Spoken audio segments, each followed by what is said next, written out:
Not an easy day for lacrosse fans, but a day many of us feared would come. Nick Sakiewicz, the Commissioner of the National Lacrosse League, joins us. Nick, how did we get to this point where this was the best decision to forego the remaining regular season games?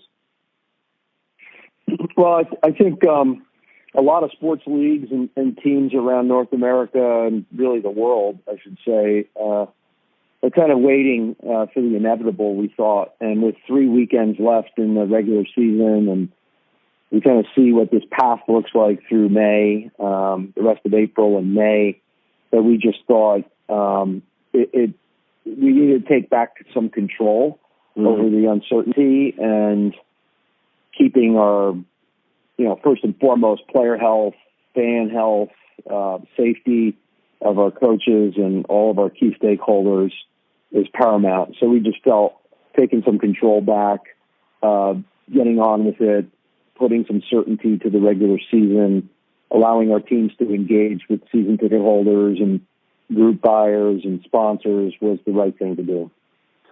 How closely have you guys been in touch with the PA and making sure that everybody's aware and every step that's being taken is the right one?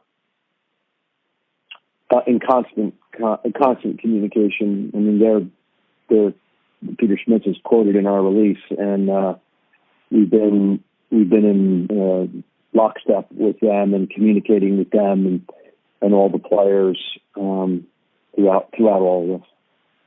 It's got to be somewhat frustrating as a fan, but also as the commissioner of this league to see the progress that you have made over the last few years kind of come to a halt.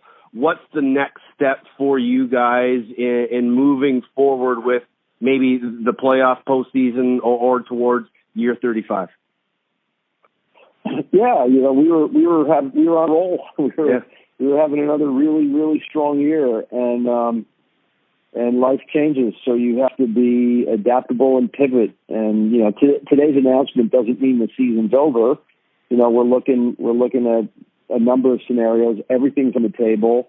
We have a plan, and we're cautiously optimistic we'll be able to crown a champion this year. So we continue to work on that. We've doubled down on communication with fans and sponsors, and we really have done a fantastic job. I'm so proud of the league staff. We created 4 new communications platforms almost immediately. We have NLL True Classics on YouTube, which is 24 hours, 24/7 best of the best games over the last 3 seasons on NLL True Classics. We have In Transition and In Transition Live, 2 fantastic communication platforms. We're interviewing everybody, players, coaches. I did my first interview this morning on In Transition and In Transition Live, and we're in the process of launching a new platform called All Talk No Action, which is going to debut soon. That's going to be a different format. So we're focused on that. And then, now that we made this announcement, we're going to continue focusing on all of that and managing through this crisis, as well as really focusing on our 35th season, which is next year. And it's only 8 months away. So we're 8 months away from a big milestone in the National Lacrosse League. And we can't let what's happening now distract us from that being very successful, because we're going to get back at it. So what can the fans maybe cling a little bit of hope to? There's obviously, you mentioned crowning a champion. How would that happen? Is that something you can let us know now?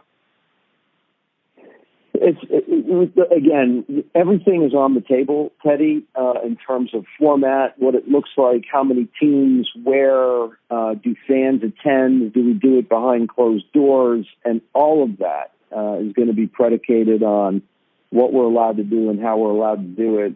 We have 5 teams in Canada and 8 in the U.S., and we need the Canadian-U.S. border to open up to be able to facilitate this. So I don't mean to tap dance around your question, but it's really hard right now with a situation that's as fluid as it is, where it literally changes by the day, to be able to pinpoint exactly what we can do. We have a plan. We have a number of scenarios that's part of that plan.